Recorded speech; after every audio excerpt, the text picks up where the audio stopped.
సాయి కృష్ణ కేసులో head constable Ashok నానితో పాటు private వ్యక్తి సురేష్ ను సిట్ అధికారులు నిందితులుగా చేర్చారు. వీరి పాత్రపై ప్రాథమిక ఆధారాలు ఉన్నాయని విజయవాడ నగరంలోని 2వ ఏజేఎం ఎఫ్సీ కోర్టులో దాఖలు చేసిన మెమోలో పేర్కొన్నారు.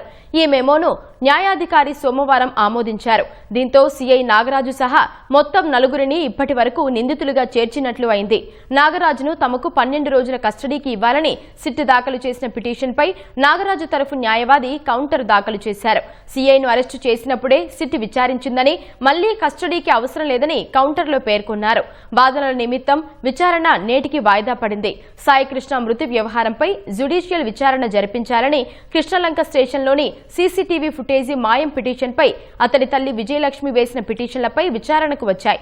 వీటిపై కౌంటర్ల నిమిత్తం ఏపీపీ సమయం కోరడంతో న్యాయాధికారి వచ్చే నెల 3వ తేదీకి వాయిదా వేశారు.